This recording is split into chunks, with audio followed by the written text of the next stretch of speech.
Hello friends, कैसे हैं आप लोग। उम्मीद करता हूं आप सभी लोग ठीक होंगे। प्यारे साथियों, एक बार फिर से आपका स्वागत है हमारे यूट्यूब चैनल मेडी साइंस ट्यूटोरियल में। फ्रेंड्स, आप सभी को पता होगा हमारे चैनल के माध्यम से डीएमएलटी, बीएमएलटी और उससे संबंधित जितने भी कॉम्पिटिटिव एग्जाम है उनका प्रिपरेशन कराया जाता है। साथ में उनसे संबंधित जो भी नोटिफिकेशन है, जो भी सूचनाएं हैं, आप तक साझा की जाती हैं। इस वीडियो के माध्यम से मैं एक और नई वैकेंसी को आपके साथ साझा करना चाहता हूँ। हालांकि इस वैकेंसी को हमने पहले ही आपको एक वीडियो के माध्यम से बताया था, लेकिन आपकी जो वैकेंसी है फाइनली आपकी वेबसाइट पे अपलोड हो गई है, तो यहाँ पे इसका डिटेल करना बनता है। तो फ्रेंड्स, आपकी जो वैकेंसी है एसजीपीजीआई यानी कि Sanjay Gandhi post graduate institute of medical science की वैकेंसी है और इसमें आपके ग्रुप सी की वैकेंसी निकाली गई है। इसमें आपके लैब टेक्नीशियन की पोस्ट शामिल है, नर्सिंग ऑफिसर के हैं, रेडियोग्राफर हैं और कुछ अदर प्रकार की वैकेंसी शामिल की गई है। वैकेंसी कैसे जेन्युइन है इसको पता लगाने के लिए सबसे पहले आपको एसजीपीजीआई के ऑफिशियल वेबसाइट पे जाना होगा। नेक्स्ट उसके बाद में आपको ये होम पेज ओपन होगा। होम पेज में आपको यहाँ पे दिख रहा होगा रिक्रूटमेंट, और इस रिक्रूटमेंट ऑप्शन में सबसे पहले आपको ओपन करना है करंट ओपनिंग। करंट ओपनिंग करोगे तभी आपको यहाँ पे जो वैकेंसी रिलीज हुई है वो आपको यहाँ पे शो होंगे।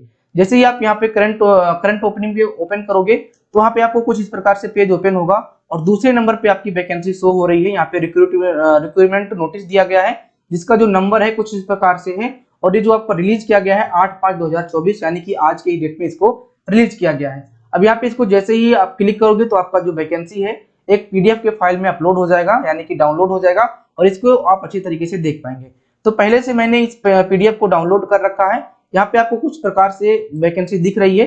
तो ये जो आपका पहला वाला पेज है, पहले आप भी पेज को देखे होंगे, ठीक है। यानी कि पहले भी आपकी वैकेंसी जब निकली थी, यानी कि थोड़ा सा नोटिफिकेशन जब आया था तो ये पेज आपने देखा था, लेकिन इसके नीचे जो भी और डिटेल दिए गए कि क्या योग्यता रखा गया है, एज क्या होगा, ये सब आपका अब अपलोड किया गया है। इसमें भी थोड़ा सा बदलाव किया गया है। बदलाव ये है कि इसमें जो जूनियर लैब टेक्नीशियन का पोस्ट है ये शामिल नहीं किया गया है। सबसे पहले आपका जूनियर इंजीनियर का पोस्ट है, एक ही सीट इसमें दी गई है। उसके बाद में आपका सीनियर एडमिनिस्ट्रेटिव असिस्टेंट का है, इसमें 40 पोस्ट हैं। यहाँ पे अगर मैं बात करेंगे नर्सिंग ऑफिसर की तो आपकी 1426, बहुत ही अधिक पोस्ट यहाँ पे निकाला गया है। टेक्नीशियन अगर हम यहाँ पे रेडियोलॉजी की बात करेंगे तो आपके यहाँ पे ये 15 सीटें हैं। मेडिकल लैब टेक्नोलॉजिस्ट की यहाँ पे 21 सीटें हैं। उसके बाद में आपका टेक्नीशियन रेडियोथेरेपी के 8 सीटें हैं, ठीक है। टेक्निकल असिस्टेंट न्यूरो, ठीक है। ऑटोलॉजी में आपका 3 सीट दिया गया है, ठीक है। और उसके बाद में यहाँ पे जूनियर, ठीक है, साइकोथेरेपी का यहाँ पे 3 सीट दिया गया है। इस तरह से आपके डायलिसिस के भी यहाँ पे 37 सीटें दी गई हैं। ओटी असिस्टेंट के यहाँ पे 81 सीटें दी गई हैं। तो कुछ इस प्रकार से आपकी जो वैकेंसी है यहाँ पे देखने को मिल रही है। उसके बाद में आप थोड़ा सा यहाँ पे नीचे स्क्रॉल करोगे तो और भी चीजें यहाँ पे आपको दिखेंगी, यानी कि आपका फॉर्म कब से अप्लाई होगा, ये सब चीजें यहाँ पे आपको दिखने वाली है। तो देखिए, सबसे पहले अगर मैं बात करूंगा कि फॉर्म आपका कब से अप्लाई होगा, तो यहाँ पे सबसे पहला एक पॉइंट मेंशन कर दिया गया है, online application form are expected to be active soon, यानी कि बहुत ही जल्द आपका जो फॉर्म अप्लाई डेट है वो यहाँ पे आपकी वेबसाइट पे शो होने लगेगा, ठीक है। बात आपको समझ में आ गई।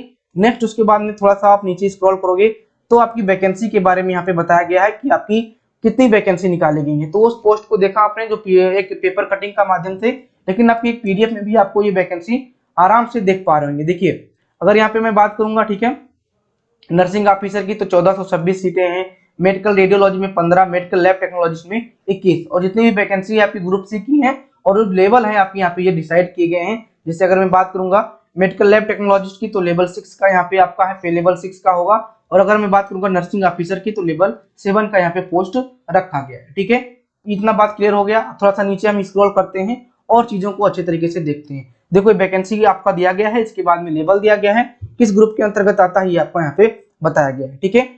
नेक्स्ट पॉइंट यहाँ पे बताया गया है कि जितने भी ऑनलाइन प्रक्रिया होगी आपकी इस वेबसाइट यानी कि www.sgpgims.org.in पे आपका जितने भी चीजें हैं आपकी यहाँ पे ये शो होंगी, ठीक है। नेक्स्ट बात यहाँ पे अगर देखेंगे तो और कुछ बहुत सारी चीजें मिलेंगी, ठीक है।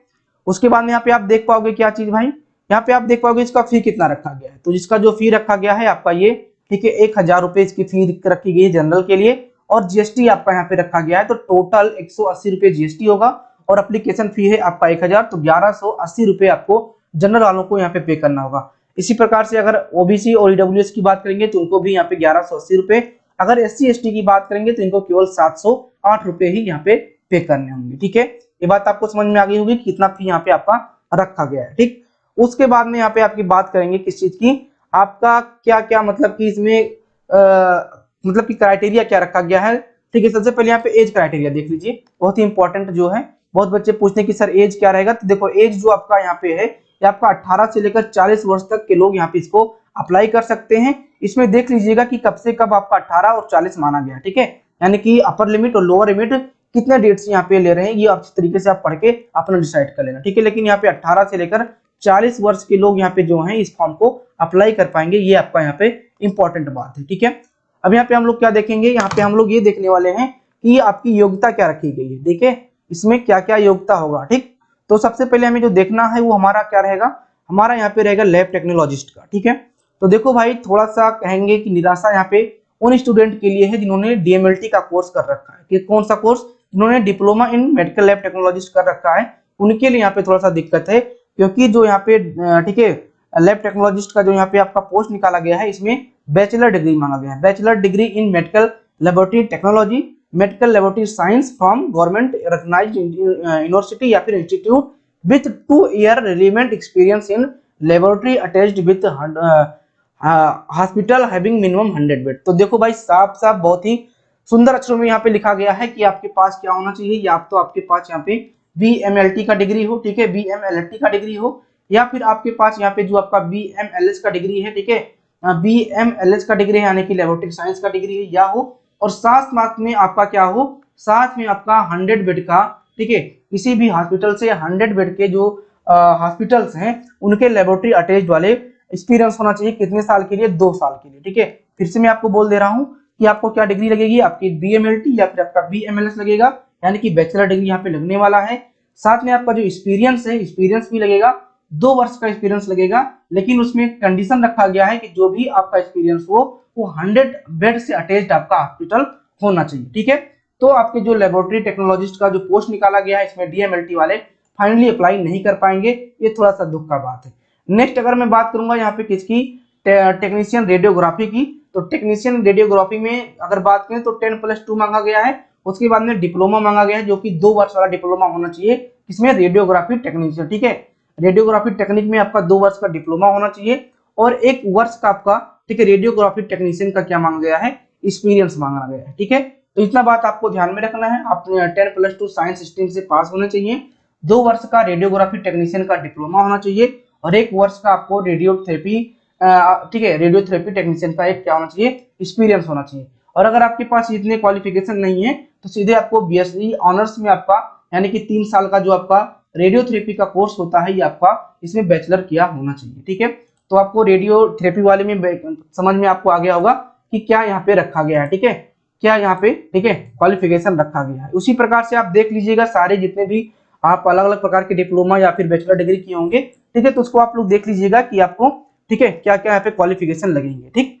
नेक्स्ट आपकी बात आती है कि फॉर्म कैसे अप्लाई करना है, तो इसमें आपको, ठीक है, फोटोग्राफी होना चाहिए, स्कैन सिग्नेचर, ठीक है, valid email ID, mobile number, ठीक है, और उसके बाद में आपका 10+2 यानी कि हाई स्कूल इंटरमीडिएट का आपको मार्कशीट यहाँ पे देना होगा, और डिप्लोमा या फिर जो आपका ग्रेजुएशन या फिर पोस्ट ग्रेजुएट है इसका आपको सर्टिफिकेट देना होगा। देन उसके बाद में आपका जो मतलब कि जो एक्सपीरियंस सर्टिफिकेट है ये भी आपको यहाँ पे लगाना होगा, ठीक है। उसके बाद में आपका डोमिसाइल का सर्टिफिकेट, कास्ट सर्टिफिकेट, ये भी आपका यहाँ पे ये अनिवार्य कर दिया गया, ठीक है। ये बात आपको समझ में आ गई होगी, ठीक है। देन आपको यहाँ पे फिल करना होगा इसमें यानी कि एग्जाम सिटी, ठीक है, ये सब आपको बताया गया है कि कैसे अप्लाई करना है, ठीक है। तो देखो ये सारे स्टेप आपके यहाँ पे दिए गए हैं, पीडीएफ आपको मैं टेलीग्राम के माध्यम से शेयर कर दूंगा, आपको ये सारे मिल जाएंगी, इसको अच्छे तरीके से पढ़ लेना, ठीक है। बात आती है कि एग्जाम कैसे होगा, तो आपका ये जो है कॉमन रिक्रूटमेंट टेस्ट हो गया यानी कि सीआरटी बेस्ड एग्जाम होगा, और इसमें आपका सीबीटी एग्जाम होगा, ठीक है, क्या होगा आपका सीबीटी एग्जाम होगा। सीबीटी एग्जाम में आपका क्या होगा यानी कि कंप्यूटर बेस्ड आपका ये एग्जाम यहाँ पे आपका कराया जाएगा। 2 घंटे का आपका पेपर होगा, कितने घंटे का आपका, 2 घंटे का आपका ये पेपर होगा, 100 मार्क का पेपर होगा, और इसमें 60 नंबर जो आपके होंगे ये आपके फील्ड से पूछे जाएंगे, यानी कि जो भी आप डिप्लोमा या फिर बैचलर डिग्री किए हो जिस ट्रेड से, वहां से आपके 60 नंबर पूछे जाएंगे, और उसके बाद में आपके 20 मार्क जो है, ठीक है, यहाँ पे आप देख रहे हो 10 मार्क आपका जनरल इंग्लिश से, 10 मार्क आपका जनरल नॉलेज से, उसके बाद में आपका, ठीक है, नीचे थोड़ा सा स्क्रॉल करोगे तो और दिखेगा, ठीक है, 10 मार्क आपका रीजनिंग से, और 10 मार्क आपका क्या होना चाहिए, मैथमेटिक एप्टीट्यूड से होना, यानी कि कुल मिला के आप 40 + 60 का रेशियो रखोगे। 40 में आपका जो रहेगा वो आपका, ठीक है, जनरल आपके आएंगे, और जो आपके 60 नंबर रहेंगे वो आपके एकेडमिक सेशन से आने वाले हैं, ठीक है, बात समझ में आ गई। अब यहाँ पे आती है कि बात क्या, इसमें निगेटिव मार्किंग रहेगा, तो 1/3 का यहाँ पे निगेटिव मार्किंग रखा गया है। ठीक है, एक बात और बहुत ही अच्छे तरीके से ध्यान दे देना बच्चों, यहाँ पे आपको जो पासिंग मार्क है वो भी यहाँ पे डिसाइड कर दिया गया है। ठीक है, जैसे कि आप यहाँ पे जो ESIC का पेपर हुआ था वहां पे आप लोग थोड़ा सा डाउट में थे, तो ये आपको यहाँ पे थोड़ा सा कंफ्यूजन नहीं करना है। आपका जो मिनिमम क्वालिफिकेशन मार्क है आपका 50% है, यानी कि 100 में से कम आपको 50 नंबर क्या करने हैं, लाने हैं, तभी आप क्वालिफाई कर पाओगे। आपका सिलेक्शन हो या ना हो, ठीक है, मतलब कि आप मेरिट लिस्ट में आए ना आए वो अलग की बात है, लेकिन पास होने के लिए 50% मार्क आपको लाने हैं, जो कि जनरल, EWS और OBC के अंतर्गत आते हैं, और 45% मार्क लाना है SC और ST के लिए। ठीक है, बात आती है कि सिलेबस क्या रहेगा सर, तो सिलेबस जो है आपको इंस्टीट्यूट जो वेबसाइट है उस पर अपलोड कर दिया जाएगा।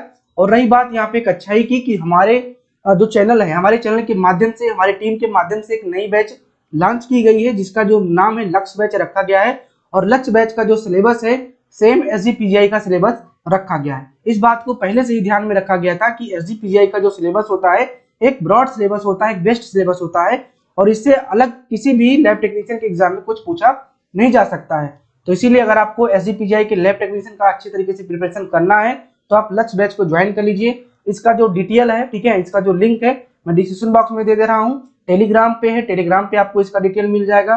साथ में हमारा जो व्हाट्सएप नंबर है, इस व्हाट्सएप नंबर को आप कांटेक्ट करके इस बैच में आप ज्वाइन कर सकते हो। ज्वाइन करने के लिए सीधा सीधा आपको मेडिसाइंस ट्यूटोरियल के एप्लीकेशन को डाउनलोड करना होगा, वहां से आपको कोर्स परचेज करना होगा और अपने प्रिपरेशन को स्टार्ट कर देना है। जो बैच हमारा स्टार्ट हो रहा है 10 मई से आपका बैच स्टार्ट हो रहा है। ठीक है, तो जितने भी SGPGI के अभ्यर्थी हैं जो भी अपना सिलेक्शन लेना चाहते हैं, लक्ष्य बैच में जुड़कर अपना प्रिपरेशन यहाँ पे अच्छे तरीके से कर सकती हूँ।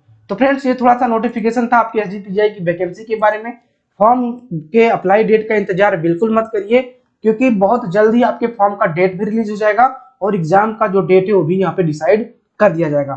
6 महीने आपको कम से कम मिलते हैं, और 6 महीने का हमने कोर्स यहाँ पे लॉन्च कर दिया है। 6 से 8 महीने का कोर्स है फाइनली, और इसको आप पढ़ के अपने SGPGI का जो वैकेंसी है, लैब टेक्नीशियन का जो पोस्ट है, उसको आप करेक्ट कर सकते हो। तो फाइनली आपको ये नोटिफिकेशन कैसा लगा है कमेंट करके जरूर बताइएगा। अगर आपको बैच ज्वाइन करना है तो हमारा जो व्हाट्सएप नंबर है इस पे हमें आप कांटेक्ट कर सकते हैं, या फिर डायरेक्ट हमारे मेडिसाइंस ट्यूटोरियल ऐप को डाउनलोड करके बैच को परचेज कर सकते हैं। चलिए फ्रेंड्स, मिलते हैं अपने नेक्स्ट वीडियो में, तब तक के लिए अपना ख्याल रखिए, स्वस्थ रहिए, मस्त रहिए। Thank you.